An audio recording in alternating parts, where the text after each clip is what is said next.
చుట్టూ ప్రహరీ పెట్టించి తలుపులు డోర్లు అన్నీ పెట్టించేసి విండోసు ఆ పెయింటింగ్ అంతా చేపించేసి దారి ఎక్కడి వరకు ఉందో ఆ దారి మొత్తానికి కూడా ఆ రోడ్డు దగ్గర ఒకటి మెయిన్ గేట్ పెట్టి ఇక్కడ ఒక మంచి మిషనరీని పెడదామని ఆలోచిస్తున్నాను. దయచేసి ఎవరైనా నాకు మెయిల్ పెట్టేవాళ్ళు కాల్స్ చేసేవాళ్ళు ఆలోచించుకొని చేయండి. ఇది ఏ పాస్టర్కి ఇవ్వబడదు. ఎందుకు అంటే ఈ ప్రాపర్టీ ఎవరిదో తెలియదు, ఏ సంస్థతో తెలియదు, ప్రస్తుతానికి నడిపేయటమే, వాళ్ళు వచ్చినప్పుడు వాళ్ళకి ఒప్పజెప్పేసేయటమే. కాబట్టి పాస్టర్లు వస్తే ఏదో తిని పడుకుంటే ఇక్కడ కుదరదు. అంటే అందరు పాస్టర్లు అలా ఉంటారని కాదు. ఇప్పుడుండే పాస్టర్లలో 90% అందరూ తిని పడుకోవటం, వాళ్ళ ఆస్తులు పెంచుకోవటం, వాళ్ళ ఫ్యామిలీని చూసుకోవటమే కానీ ఏ ఒక్కరు కూడా మిషనరీ సేవ చేసే అలవాటు ఎవరికి లేదు. మిషనరీస్ ఎలా అయితే మన దేశానికి వచ్చి సువార్త ప్రకటిస్తే మనం అంతా తెలుసుకున్నామో అంత భారము బాధ్యత కలిగిన వాళ్ళు ఎవరైనా మిషనరీస్గా పనిచేయాలి అనుకుంటే మాత్రమే నన్ను సంప్రదించండి. నేనే ఇవన్నీ చేపించి వాళ్ళకి హ్యాండ్ ఓవర్ చేస్తాను. ఈ రోజుల్లో ఏంటంటే అసలు పాస్టర్లందరికీ కూడా సుఖమైపోయిందండి. ఎంత సుఖం అంటే కనీసం వీళ్ళు విశ్వాసాలను పట్టించుకోరు. ఎవరైతే బాగా డబ్బులు ఇస్తున్నారో, దశంభాగాలు ఇస్తున్నారో, కానుకలు వేస్తున్నారు, వీళ్ళనే ప్రేమిస్తారు, వీళ్ళతోటే మాట్లాడతారు, వీళ్ళనే అభిమానిస్తారు, వాళ్ళకే కుర్చీలు వేసి కూర్చోబెడతారు, మిగతా వాళ్ళని పట్టించుకోరు. వీళ్ళకి మన 12 మంది అపోస్తులైన శిష్యులు ఎలా పనిచేశారో అలా పనిచేసే అనుభవం ఈ రోజుల్లో పాస్టర్లకు చాలా తక్కువ. ఎక్కువ మంది నామకార్థంగానే ఉన్నారు. తిమోతికి రాసిన పత్రికలో ఏమనుందంటే 2వ తిమోతికి రాసిన పత్రిక 2వ అధ్యాయంలో క్రీస్తు యేసు యొక్క మంచి సైనికుని వలె నాతో కూడా శ్రమను అనుభవించుమని ఉంది. ఈ రోజున ఏ పాస్టర్ గారు శ్రమను అనుభవిస్తున్నారండి? చర్చి దాటి బయటకు వచ్చి సువార్తను ప్రకటిస్తారా? కనీసం వారానికి ఒక్కరోజైనా ప్రకటిస్తారా? ప్రకటించట్లా. ఎందుకంటే వాళ్ళకి అసలు తెలియదు ఎలా ప్రకటించాలో, మర్చిపోయారు. సాతానుగాడు వచ్చేసి వాళ్ళలో ఉన్న వాక్యాన్ని తీసుకుని వెళ్ళిపోయింది.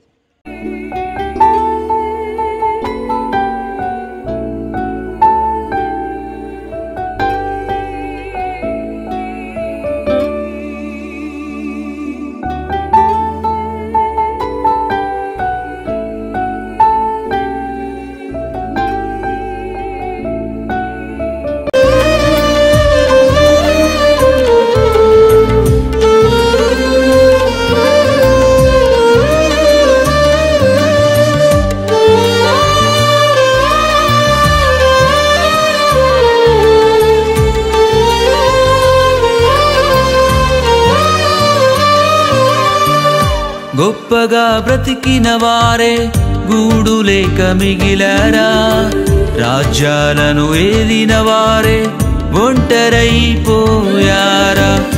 గొప్పగా బ్రతికిన వారే గూడు లేక మిగిలారా, రాజ్యాలను ఏలిన వారే ఒంటరైపోయారా. పరుగులు పెట్టకు స్థిరము కాని వాటికై, పరుగులు పెట్టకు స్థిరము కాని వాటికై, పరితపించు యేసుకై పొందుకొనుము శాంతిని. పరితపించు యేసుకై పొందుకొనుము శాంతిని. కరిగిపోయే కాలములో తరిగిపోయే సంపదలు ఇవ్వలేవు ఆనందాన్ని శాశ్వత కాలం. కరిగిపోయే కాలములో తరిగిపోయే సంపదలు ఇవ్వలేవు ఆనందాన్ని శాశ్వత కాలం.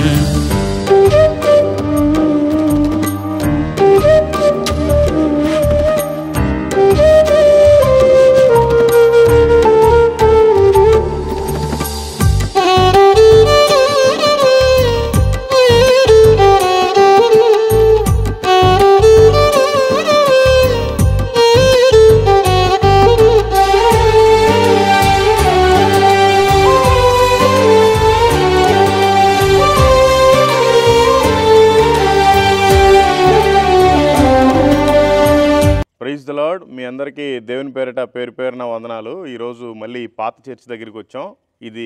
ఈ పాత చర్చి గురించి ఇది 3వ వీడియో. ఆ పాస్టర్ గారికి నవంబర్ 1వ తేదీ మాట్లాడాము. 20వ తేదీ వరకు టైం ఇచ్చాము. అంటే 21వ తేదీ కల్లా వేరే పాస్టర్ గారిని పెట్టామన్న ఆలోచన ఉండేది. 21వ తారీఖు కల్లా వేరే పాస్టర్ గారిని పెట్టి చారబిద్దామని అనుకున్నాము. అయితే మరి ఆ పాస్టర్ గారు ఇంతవరకు కూడా రెస్పాండ్ అవ్వలేదు. 20వ తేదీ ఎప్పుడో అయిపోయింది, లాస్ట్ వీక్లోనే. అయితే ఇప్పుడు ఒకసారి ఫోన్ చేద్దాం. ఆయన ఏం రెస్పాండ్ అవుతారో దాన్ని బట్టి మీకు ఇంకా మిగతా విషయాలు నేను చెప్తాను. పాస్టర్లు కూడా ఒక మాట ఇస్తే ఆ మాటకు కట్టుబడి ఉండట్లేదు.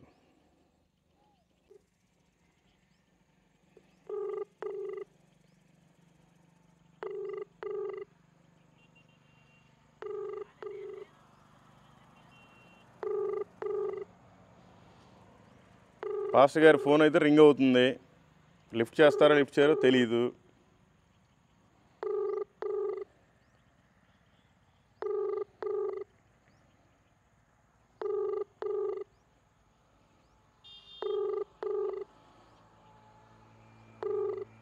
The person you're calling is not answering. Please try later. நீங்கள் அழைத்திருக்கும் நபரால் தற்போது உங்களுக்கு பதிலளிக்க இயலவில்லை. పాస్టర్ గారు ఫోన్ లిఫ్ట్ చేయట్లేదు. ఆయనకి ఎందుకంటే ఆయన దగ్గర సమాధానం లేదు ఏం చెప్పాలో. గత సంవత్సరంన్నర నుంచి ఇది 3వ వీడియో పెట్టడం. ఆయన ఎప్పుడు కూడా చెన్నైలో నాకు సునామీ వచ్చింది, కొన్ని బాధలు ఉన్నాయి, అది అని చెప్తున్నాడు. రీసెంట్గానేమో నేను 20వ తేదీ వరకు ఖచ్చితంగా వస్తానని చెప్పాడు. అయినా కూడా ఆయన రెస్పాండ్ అవ్వట్లేదు ఫోన్ చేస్తే. మనకి ఇంకా దేవుని వాక్యమే ఆధారము, మనం ఏం చేయలేము. ఎందుకంటే పాడైపోతున్నాయి సంఘాలు. అందరూ ఎంతమందో ఇక్కడ మందు ద్రావుతున్నారు, వ్యభిచారం చేస్తున్నారు. ఇదంతా కూడా పాడైపోతుంది. ఇది ఎంతవరకు ఉంది, ల్యాండ్ చుట్టూ బౌండరీ వేసేంతవరకా, లేకపోతే స్ట్రైట్గా రోడ్డు వరకు ఉందా, లేకపోతే మార్గం ఎంతవరకు ఉంది, రోడ్డు మార్గం, ఇదంతా కూడా ఎంఆర్ఓ దగ్గరికి వెళ్ళి మొత్తం డీటెయిల్స్ అన్ని తీసుకుందాం అనుకున్నాం. మరి ఆయన రాలేదు. ఆయన మరి ఎప్పుడు వస్తాడో తెలియదు. మీరంతా కూడా ప్రార్థించండి. మనకి దేవుని వాక్యమే ఆధారం. మనకి ప్రధానంగా వాక్యంలో మనం తెలుసుకోవాల్సింది ఏంటంటే, యోహాను గారు ఆయన పద్మాసు దీపంలో పరవాసి అయి ఉండగా దేవుని ఆత్మ ఆయన్ని ప్రేరేపించి 7 సంఘాలకి పత్రికలు రాపిచ్చింది. మొదటిగా రాసింది ఎఫెసులో ఉన్న సంఘానికి. ఎఫెసులో ఉన్న సంఘానికి ఏమని రాస్తున్నాడంటే, ప్రకటన గ్రంథం 2వ అధ్యాయంలో, ఎఫెసులో ఉన్న సంఘపు దూతకు ఇలాగు రాయుము, 7 నక్షత్రములు తన కుడి చేత పట్టుకొని 7 దీపస్తంభముల మధ్య సంచరించుచున్న వాడు చెప్పు సంగతులు ఏవనగా, నీ క్రియలను, నీ కష్టమును, నీ సహనమును నేను ఎరుగుదును.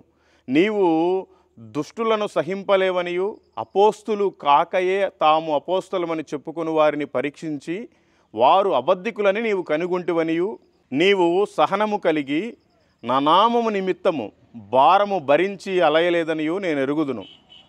అయినను మొదట నీకుండిన ప్రేమను నీ వదిలితివని నేను నీ మీద తప్పు ఒకటి మోపవలసి ఉన్నది. నీవు ఏ స్థితిలో నుండి పడితివో అది జ్ఞాపకము చేసుకొని మారు మనసు పొంది ఆ మొదటి క్రియలను చేయుము. అట్లు చేసి నీవు మారు మనసు పొందితేనే సరి. లేని ఎడల నేను నీ యొద్దకు వచ్చి నీ దీపస్తంభమును దాని చోట నుండి తీసివేశాడు ఆల్రెడీ. ఈ పాస్టర్ గారు పాపం ఒక ల్యాండ్ ఏదో చూసుకున్నారు. ఆ అమెరికన్ మిషనరీ దగ్గరికి వెళ్ళారు. వాళ్ళు ఏదో అప్రోచ్ అయ్యారు ఆ సంస్థ వాళ్ళు. పాపం ఇక్కడ అన్నీ కూడా కట్టించారు. కట్టించిన తర్వాత నువ్వు పట్టున 6 నెలలు కూడా నడిపించలేదో, సంఘాన్ని వదిలిపెట్టేసి వెళ్ళిపోయావు. ఉపయోగం ఏముంది? ఇప్పటికే సంవత్సరంన్నర నుంచి మనం ఫాలోఅప్ చేస్తున్నాం. దీన్ని అసలు ఆయన వదిలేసిపోయే 22 సంవత్సరాలు అయిపోతుంది. అయినా దేవుడు ఒక ఛాన్స్ ఇస్తున్నాడు. నీవు మారు మనసు పొందితేనే సరే, లేని ఎడల నీ యొద్దకు వచ్చి నీ దీపస్తంభం దాని చోట నుండి తీసివేతును. ఆల్రెడీ తీసేసాడేమో, మరి ఆయన దీపాన్ని తెలియదు, మరి వాళ్ళ కుటుంబం ఎలా ఉందో చెప్పట్లేదు ఆయన. అందుకని సేవకులు కూడా కరెక్ట్గా ఉండాలి. మనం బైబిల్లో నుంచి ఇంకొక మాట చూసుకుందాం. ఎజ్కేలు గ్రంథము 34వ అధ్యాయంలో ఈ విధంగా ఉంది. కాపర్లు లేకుండా నా గొర్రెలు దోపుడు సొమ్మై సకల అడవి మృగములకు ఆహారమాయను. చూడండి, ఎజ్కేలు గ్రంథం 34వ అధ్యాయంలో కాపర్లు లేకుండా నా గొర్రెలు దోపుడు సొమ్మై సకలమైన అడవి మృగములకు ఆహారమాయను. కాపరులు నా గొర్రెలను విచారింపరు, తమ కడుపు మాత్రమే నింపుకుందురు గాని గొర్రెలను మేపరు. ఇదే ప్రభువైన యెహోవా వాక్కు. కాబట్టి కాపర్లారా యెహోవా మాట ఆలకించుడి. కాపర్లు నిజంగా ప్రతి పాస్టరు రెస్పాన్సిబిలిటీ కలిగి సువార్త నిమిత్తం, తన విశ్వాసుల నిమిత్తం మంచి జాగ్రత్తగా గట్టిగా కనుక ఉన్నట్లయితే ఈ రాకడ దినాలలో సంఘాన్ని ఇంకా అభివృద్ధి పదంలో నడిపించవచ్చు. అనేక మంది నశించిపోయే గొర్రెలను ఇంకా సంఘానికి తీసుకొని రావచ్చు, కానీ అలా లేరు. ఇంకో మాట కూడా మనం చూసుకోవాలి. 2వ కొరింథీయులకు రాసిన పత్రిక 11వ అధ్యాయంలో ఏమనుందంటే, ఎలయనగా అట్టివారు క్రీస్తు యొక్క అపోస్తుల వేషము ధరించుకున్న వారై ఉండి దొంగ అపోస్తులను మోసగాండ్రగు పనివారునై ఉన్నారు. ఇది ఆశ్చర్యము కాదు. తానే సాతాను వెలుగుదూత వేషము ధరించుకొనుచున్నాడు గనుక వాని పరిచారకులను నీతి పరిచారకుల వేషము ధరించుకొనుట గొప్ప సంగతి కాదు. వారి క్రియల చొప్పున వారికి అంతము కలుగును. చూడండి వాక్యం ఏం సెలవిస్తుందంటే, ఇది ఆశ్చర్యం కాదు, సాతాను తానే వెలుగుదూత వేషము ధరించుకొనుచున్నాడు గనుక వాని పరిచారకులను నీతి పరిచారకుల వేషము ధరించుకొనుట గొప్ప సంగతి కాదు, వారి క్రియల చొప్పున వారికి అంతము కలుగును. దేవుని వాక్యమే ఈ విధంగా సెలవిస్తుంది. అసలు కాపర్లు గొర్రెల్ని మర్చిపోతున్నారు. వీళ్ళు అపోస్తులు కాకుండానే అపోస్తుల వేషం ధరించుకొనుచున్నారు. నేను పాస్టర్ని, నేను మిషనరీని, నేను రెవరెండ్ని, నేను బిషప్ని అనుకుంటున్నారు కొంతమంది బాగానే చేస్తున్నారు. ఇదిగోండి 2001లో కట్టిన మందిరం 2001లో వెళ్ళిపోయాడో 2002లో వెళ్ళిపోయాడో తెలియదు. ఇప్పటికి 22 సంవత్సరాలు అయింది, రెస్పాన్స్ లేదు. మొన్నటిదాకా నడిపించా, మొన్నే కదా పోయిందన్నట్టుగా మాట్లాడుతున్నాడు ఆ పాస్టర్ గారు మాట్లాడినప్పుడు. అందుకని దయచేసి ఇది కరెక్ట్ కాదు, మనకు వాక్యమే ఆధారం. మీరు తెలుసుకోండి, పాస్టర్లంతా కూడా నిజాయితీగా నిలకడగా పనిచేస్తే చాలా బాగుంటుంది. విశ్వాసులు కూడా గమనించాలి, మన పాస్టర్ గారు ఎలా ఉన్నారు, మన కాపర్ ఎలా ఉన్నారు, మన సేవకుడు ఎలా ఉన్నాడు, మన దైవజనుడు ఎలా ఉన్నారు ఏంటి తెలుసుకుంటే ఆ విధంగా మెదులుకుంటే చాలా మంచిది. మనం బైబిల్ నుంచి ఇంకొక వాక్యాన్ని కూడా చదువుకున్నట్లయితే యోహాను సువార్త 10వ అధ్యాయంలో ఈ విధంగా ఉంది. నేను గొర్రెలకు మంచి కాపరిని, మంచి కాపరి గొర్రెల కొరకు తన ప్రాణము పెట్టును, జీతగాడు గొర్రెల కాపరి కాడు గనుక గొర్రెలు తనవి కానందున తోడేలు వచ్చుట చూచి గొర్రెలను విడిచిపెట్టి పారిపోవును. తోడేలు ఆ గొర్రెలను పట్టి చెదరగొట్టును. జీతగాడు జీతగాడే గనుక గొర్రెలను గూర్చి లక్ష్యము చేయక పారిపోవును. నేను గొర్రెల మంచి కాపరిని అని వాక్యం సెలవిస్తుంది మనకి.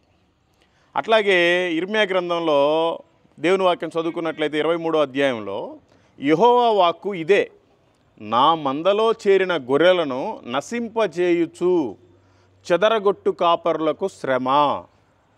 ఇజ్రాయేలు దేవుడైన యెహోవా తన జనులను మేపు కాపరులను గూర్చి ఇలాగున సెలవిచ్చుచున్నాడు, మీరు నా గొర్రెలను గూర్చి విచారణ చేయక నేను మేపుచున్న గొర్రెలను చెదరగొట్టి ప్రాళదోరితిరి. ఇదిగో మీ దుష్క్రియలను బట్టి మిమ్మును శిక్షింపబోచున్నాను, ఇదే యెహోవా వాక్కు. అట్లాగే ఈ రోజుల్లో ఏంటంటే అసలు పాస్టర్లందరికీ కూడా సుఖమైపోయిందండి. ఎంత సుఖం అంటే కనీసం వీళ్ళు విశ్వాసాలను పట్టించుకోరు. ఎవరైతే బాగా డబ్బులు ఇస్తున్నారో, దశంభాగాలు ఇస్తున్నారో, కానుకలు వేస్తున్నారు, వీళ్ళనే ప్రేమిస్తారు, వీళ్ళతోటే మాట్లాడతారు, వీళ్ళనే అభిమానిస్తారు, వాళ్ళకే కుర్చీలు వేసి కూర్చోబెడతారు, మిగతా వాళ్ళని పట్టించుకోరు. వీళ్ళకి మన 12 మంది అపోస్తులైన శిష్యులు ఎలా పనిచేశారో అలా పనిచేసే అనుభవం ఈ రోజుల్లో పాస్టర్లకు చాలా తక్కువ. ఎక్కువ మంది నామకార్థంగానే ఉన్నారు. తిమోతికి రాసిన పత్రికలో ఏమనుందంటే 2వ తిమోతికి రాసిన పత్రిక 2వ అధ్యాయంలో క్రీస్తు యేసు యొక్క మంచి సైనికుని వలె నాతో కూడా శ్రమను అనుభవించుమని ఉంది. ఈ రోజున ఏ పాస్టర్ గారు శ్రమను అనుభవిస్తున్నారండి? చర్చి దాటి బయటకు వచ్చి సువార్తను ప్రకటిస్తారా? కనీసం వారానికి ఒక్కరోజైనా ప్రకటిస్తారా? ప్రకటించట్లా. ఎందుకంటే వాళ్ళకి అసలు తెలియదు ఎలా ప్రకటించాలో, మర్చిపోయారు. సాతానుగాడు వచ్చేసి వాళ్ళలో ఉన్న వాక్యాన్ని తీసుకుని వెళ్ళిపోయింది. మార్కు సువార్త 1వ అధ్యాయం ఏమని చెప్తుందంటే వాక్యం, కాలము సంపూర్ణమై ఉన్నది, దేవుని రాజ్యం సమీపించి ఉన్నది, మారు మనసు పొంది సువార్త నమ్ముడి అని చెప్పుచూ దేవుని సువార్త ప్రకటించాలి. ఇలా ఎంతమంది ప్రకటిస్తున్నారండి? ప్రకటించట్లా. ప్రకటించకపోగా వీళ్ళకి నిర్లక్ష్యం, అసలు ఒక భయం లేదు, భక్తి లేదు. మనం నిరీక్షణలో ఉండాలి. ఎలా ఉండాలంటే 2వ పేతురులు రాసిన పత్రిక 3వ అధ్యాయంలో ఈ విధంగా ఉంది బైబిల్ వాక్యం, దేవుని వాక్యం. దేవుని దినపు రాకడ కొరకు కనిపెట్టుచు దానిని ఆశతో అపేక్షించుచు మీరు పరిశుద్ధమైన ప్రవర్తనతోనూ భక్తితోనూ ఎంతో జాగ్రత్త గలవారై ఉండవలెను. ఎవరికి ఉందండి ఈ రోజున? పరిశుద్ధత ఏ పాస్టర్కు ఉంది? ప్రవర్తన ఏ పాస్టర్కు ఉంది? అసలు ముఖ్యంగా భక్తి ఏ పాస్టర్కు ఉంది? విశ్వాసులే భక్తిలో లేరు అంటే వాళ్ళని భక్తిలో నడిపించాలన్న పాస్టర్కే భక్తి లేదు, ఇంకా విశ్వాసులకి ఏం భక్తి నేర్పిస్తాడు? అందుకని ఏది ఏమైనా కూడా మీరంతా కూడా జాగ్రత్తగా ఉండండి. మనం చివరి దినాల్లో ఉన్నాం, ఏ రోజు చివరి రోజు తెలియదు. అందుకని అది కష్టమైనా నష్టమైనా నీతి నిమిత్తం మనం నిలబడాలి. మత్తయి సువార్త 5వ అధ్యాయం 10వ వచనం ఏమని చెప్తుందంటే, నీతి నిమిత్తం హింసింపబడు వారు ధన్యులు, పరలోక రాజ్యము వారిది. మరి నీతి నిమిత్తం హింసించబడటం అంటే ఏంటి? అది మీకు చెప్తాను. ఇప్పుడు ఈ స్థలం ఉంది, ఈ చర్చి కట్టారు, బ్రహ్మాండంగా ఉంది, ఈ చర్చిని పట్టించుకునే వాళ్ళే లేరు. ఆయనకి ఫోన్ చేస్తే ఆయన సరిగ్గా రెస్పాండ్ అవ్వడు, ఏదేదో కబుర్లు చెప్తాడు, చేసినప్పుడల్లా సొల్లు చెప్తాడు ఒక రకంగా చెప్పాలి అంటే. ఇదంతా బాగు చేపిస్తామంటే లేదు లేదు నేను వస్తున్నాను అంటాడు. ఆయన వచ్చేది లేదు, పెట్టేది లేదు. అందుకని ఏది ఏమైనా సరే నీతి నిమిత్తం దేవుని మందిరాన్ని నడిపించాల్సిన బాధ్యత, ప్రారంభించాల్సిన బాధ్యత మనందరి మీద ఉంది. కాబట్టి ఇదంతా కూడా మొత్తం నీట్గా చేసి ఈ మందిరానికి లోపల మొత్తం ఇట్లాంటి మీరు వచ్చి చూసినట్లయితే ఇక్కడ చూడండి, ఈ డోరు పనిచేయదు, ఈ డోరు కొత్తది పెట్టించాలి. ఆ తర్వాత ఇదిగోండి ఈ కిటికీ కూడా మొత్తం పోయింది, ఆ కిటికీ కొత్త చేయించాలి. ఇదిగోండి ఈ కిటికీ కూడా పోయింది, ఇది కూడా కొత్త చేయించాలి. మొత్తం పుచ్చిపట్టిపోయింది. నేనేదో కొంచెం రిపేర్లు అది ఇదంటే సరిపోద్ది అనుకున్నాం కానీ మొత్తం పుచ్చిపట్టిపోయింది. ఇదిగోండి ఇది కూడా అట్లాగే పోయింది పూర్తిగా. ఇటు 3 విండోసు, ఇటు 2 విండోస్. ఇదైతే మొత్తం చెదులు బట్టి తినేసిపోయింది కూడా ఆ చెక్కనే. అదొక విండో, ఇదిగోండి ఇదొక విండో. ఆ తర్వాత ఇదొక డోరు. దీన్ని మొత్తాన్ని కూడా ఏం చేద్దాం అనుకుంటున్నానంటే లోపల కూడా మీరు చూసినట్లయితే మొత్తం చెమ్మ వచ్చేసింది లోపలికి. ఈ చెమ్మ పైనుంచి వచ్చేసింది. ఇదిగోండి ఆ పైన కూడా మొత్తం రాడ్లు తేలిపోతున్నాయి. ఈ మొత్తం ఏర్లు లోపలికి వచ్చేసాయి. ఈ ఏర్లు ఇవన్నీ కూడా కొట్టించేసి మొత్తం ప్లాస్టింగ్ అంతా తీసేసి మొత్తం వాటర్ ప్రూఫ్ ప్లాస్టింగ్ చేయించి ఆ పైన సీలింగ్ కూడా లీక్ కాకుండా మంచి ప్లాస్టింగ్ చేపించి సీలింగ్ పైన ఫ్లోరింగు మొత్తం కూడా వాటర్ ప్రూఫ్ పెయింట్ వేసి డోర్లు పెట్టి ఇక్కడ ఒక పుల్పీట్ పెట్టి 2 లైట్లు 2 ఫ్యాన్లు పెట్టించి ఇక్కడ కొంతమంది పెద్దవాళ్ళు వస్తే ఒక 10 చైర్లు, మిగతా వాళ్ళకి చాపలు. ఆ తర్వాత సౌండ్ సిస్టమ్ చిన్నపాటిది ఇక్కడ ఉన్న వాళ్ళకి సౌండ్ వినపడేలాగున. ఆ తర్వాత పాస్టర్ గారికి ఇక్కడ ఒక రూము, వాళ్ళు ఆ పాస్టర్స్ కానీ వచ్చిన విశ్వాసులు కానీ బాత్రూమ్కి టాయిలెట్స్కి వెళ్ళడానికి ఒక వాష్రూము కట్టేసి ఇవన్నీ కూడా చుట్టూ బాగు చేయించేసి ఈ చుట్టూ ప్రహరీ పెట్టి నేనే చేద్దాం అనుకుంటున్నాను. ఎందుకు అంటే ఏది ఏమైనా సరే నీతి నిమిత్తం హింస అయినా అది నష్టమైనా కష్టమైనా ఖచ్చితంగా చేద్దామని అనుకున్నాను, చేస్తాను.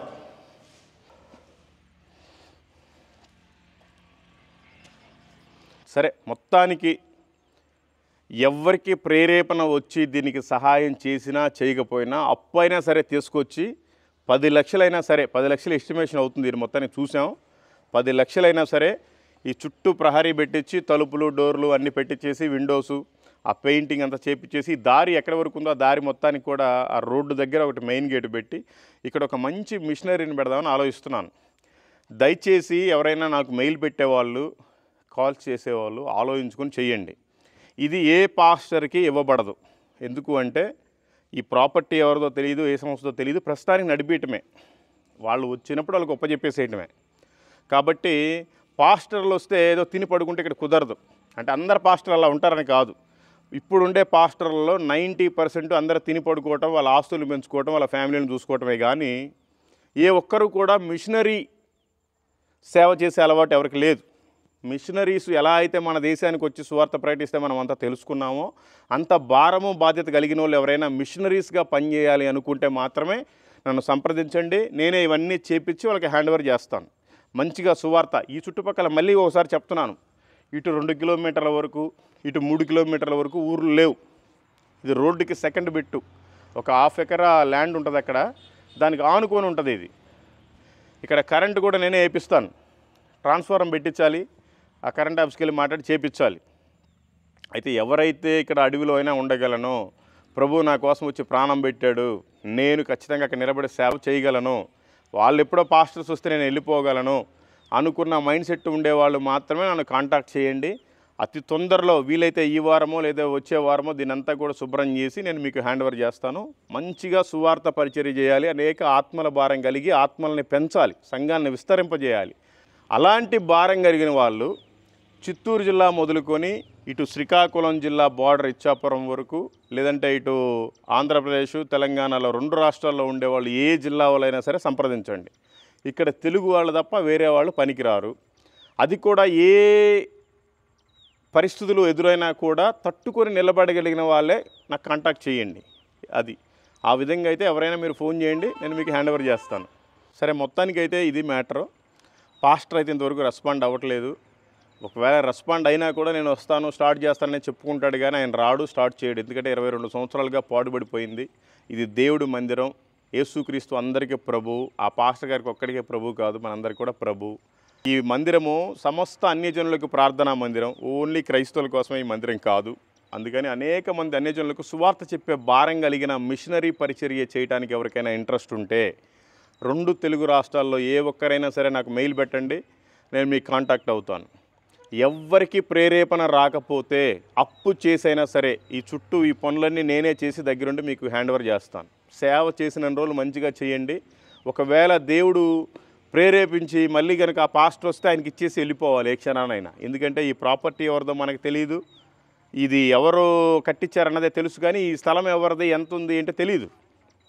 అందుకని మనకి ఈ భూమి మీద ఏమి ఆస్తులు ఏమి ఆశలు లేవు కనుక ఉన్నన్ని రోజులు పరిచర్య చేయాలి. ఈ చుట్టుపక్కల ప్రాంతాల్లో చాలా పల్లెటూర్లు ఉన్నాయి, తిరగగలిగితే తిరగనన్ని ఆత్మను సంపాదించవచ్చు. అలాంటి భారం కలిగిన వాళ్ళు నైటు నక్కలు వస్తాయా, కుక్కలు వస్తాయా, ఏమన్నా రానివ్వండి, పందులు రానివ్వండి, పులులు రానివ్వండి, అవసరం చిరుతలు ఏమన్నా రానివ్వండి, ప్రాణాలకి తెగించి హతసాక్షి అయిపోవడానికైనా సరే సిద్ధంగా ఉండాలి. అలాంటి భారం కలిగిన వాళ్ళు రండి, ఈ మందిరాన్ని నేను మీకు హ్యాండ్ ఓవర్ చేస్తాను. నీతి నిమిత్తము హింసింపబడ్డా పర్వాలేదు, కానీ పరలోక రాజ్యం మనకు వస్తుంది. ఎంత కాడికైనా సిద్ధమే. ఇది మొత్తం చేపించడానికి 10 లక్షలు అప్పు చేసైనా సరే ఇది మొత్తం కూడా నేను వచ్చే సేవకుడికి హ్యాండ్ ఓవర్ చేస్తాను. భారం కలిగి సువార్త పరిచర్య చేసేవాళ్ళు మాత్రమే రండి. ఏదో 4 రోజులు చుట్టం మార్గంగా అత్తగారింటికి వచ్చినట్టు వచ్చి వెళ్ళిపోయే వాళ్ళు మాత్రం ఎవరో ఫోన్ చేయకండి, ఎవరికి అట్లాంటి వాళ్ళకి ఇవ్వబడదు. ఓకే, ఇదంతా కూడా బాగు చేసి ఇస్తాను. Thank you. Praise the Lord. సువార్త చాటుటకు నేను సాగిపోదును, సువార్త చాటుటకు నేను సాగిపోదును, సువార్త చాటుట. ఇదిగోండి, ఈ గేట్ ఏమో ఈ మందిరానికి స్ట్రైట్గా ఉంది, వీళ్ళేమో పొలం ఏమో వేసుకున్నారు. ఇక్కడ దారి లేకపోతే వీళ్ళు ఈ గేటు పెట్టరు కదా, మరి ఇట్లా ఎంతవరకు వచ్చిందో తెలియదు. అందుకని ఎంఆర్ఓ ఆఫీస్కి వెళ్ళి మొత్తం వెరిఫికేషన్ చేయాలి, విఆర్ఓని పట్టుకొని చూడాలి అదంతా. నా సిలువను ఎత్తుకొని సమస్తమును ఉపేక్షించి, నా సిలువను ఎత్తుకొని సమస్తమును ఉపేక్షించి, సిలువ సాక్షినై ప్రతి స్థలములలో క్రీస్తును చాటెదను, శుభవార్త చాటెదను. సిలువ సాక్షినై ప్రతి స్థలములలో క్రీస్తును చాటెదను, శుభవార్త చాటెదను. సువార్త చాటుటకు నేను సాగిపోదును.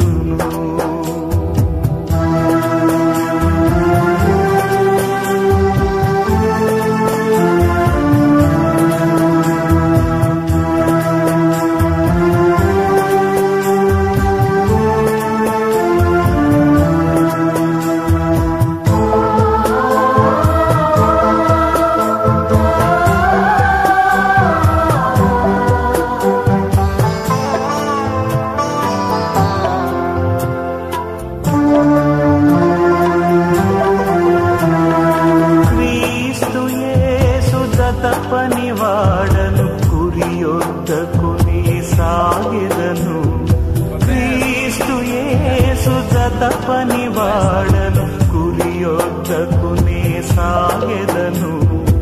ఉన్నత పిలుపుకు కలుగు ప్రతిఫలం పరమున పొందెదను, నిరీక్షణతో నుండును.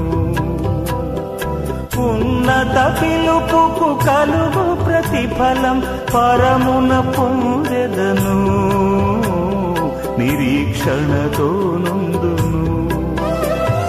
సువార్త చాటుటకు నేను సాగిపోదును, సువార్త చాటుటకు నేను సాగిపోదును. సువార్త చాటుటయే నాకున్న భారము, సువార్త చాటుటయే నాకున్న భారము. సువార్త చాటుటకు నేను సాగిపోదును. సువార్త చాటుటకు నేను సాగిపోదును.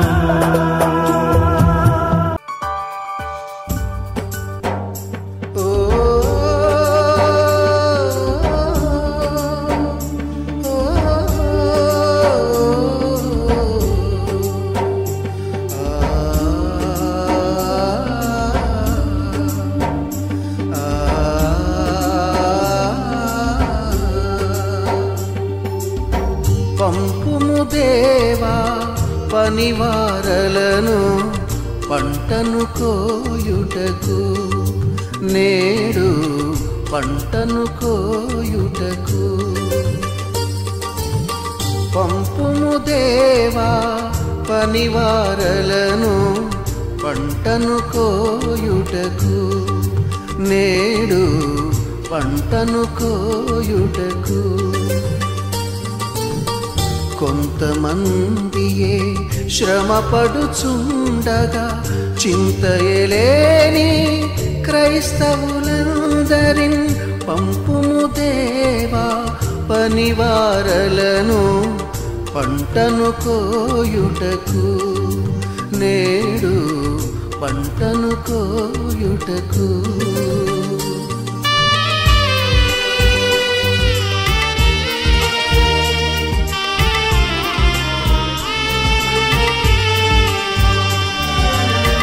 నాగలి మీద చేయిని వేసి వెనుకకు చూడక సాగడి వారిని, భారము కలిగి సువార్త గింజలు దున్నిన ఎదలో చల్లెడి వారిని, దున్నిన ఎదలో చల్లెడి వారిని పంపుము దేవా పనివారలను పంటను కోయుటకు, నేడు పంటను కోయుటకు.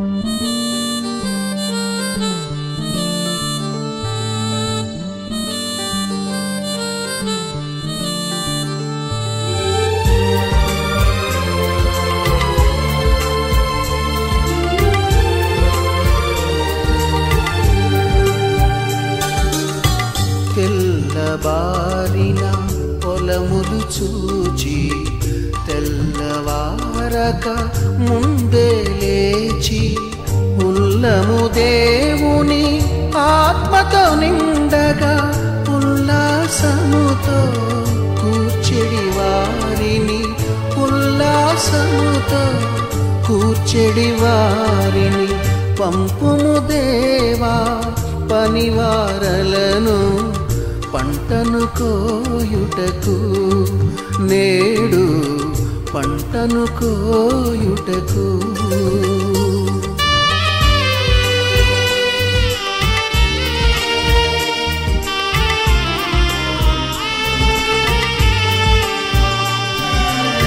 పరమండలము సంతసముందగా ధరణిలో ఆత్మల సంపద పండగ, చిరజీవమును ఒసగెడు యేసుని రక్షణ వార్తను చాటెడు వారిని, రక్షణ వార్తను చాటెడు వారిని పంపుము దేవా పనివారలను పంటను కోయుటకు, నేడు పంటను కోయుటకు.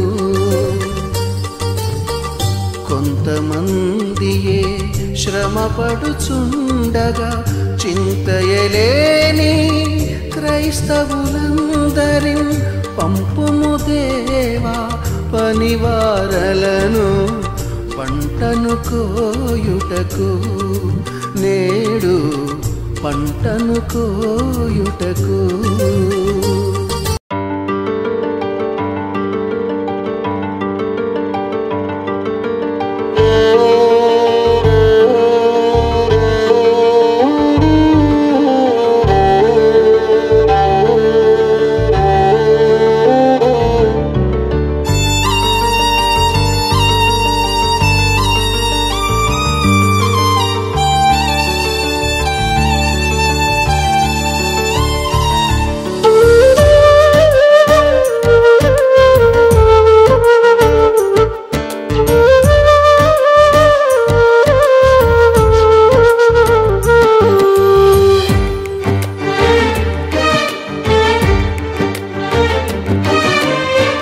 కరిగిపోయే కాలములో తరిగిపోయే సంపదలు ఇవ్వలేవు ఆనందాన్ని శాశ్వత కాలం.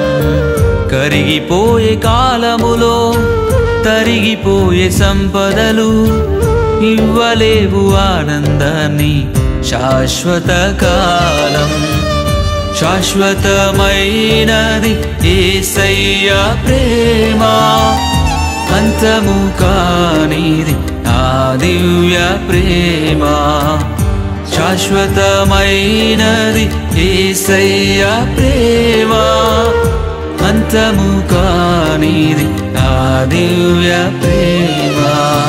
కరిగిపోయే కాలములో తరిగిపోయే సంపదలు ఇవ్వలేవు ఆనందాన్ని శాశ్వత కాలం.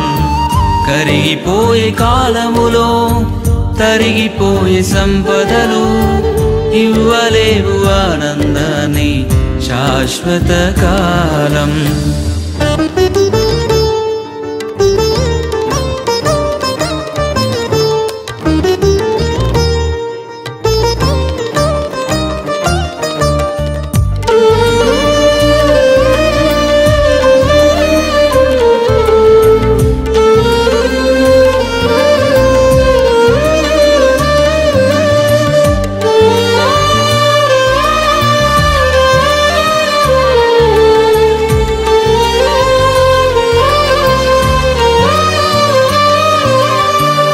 గొప్పగా బ్రతికిన వారే గూడు లేక మిగిలారా, రాజ్యాలను ఏలిన వారే ఒంటరైపోయారా. గొప్పగా బ్రతికిన వారే గూడు లేక మిగిలారా, రాజ్యాలను ఏలిన వారే ఒంటరైపోయారా. పరుగులు పెట్టకు స్థిరము కాని వాటికై, పరుగులు పెట్టకు స్థిరము కాని వాటికై, పరితపించు యేసుకై పొందుకొనుము శాంతిని. పరితపించు యేసుకై పొందుకొనుము శాంతిని. కరిగిపోయే కాలములో తరిగిపోయే సంపదలు ఇవ్వలేవు ఆనందాన్ని శాశ్వత కాలం. కరిగిపోయే కాలములో తరిగిపోయే సంపదలు ఇవ్వలేవు ఆనందాన్ని శాశ్వత కాలం.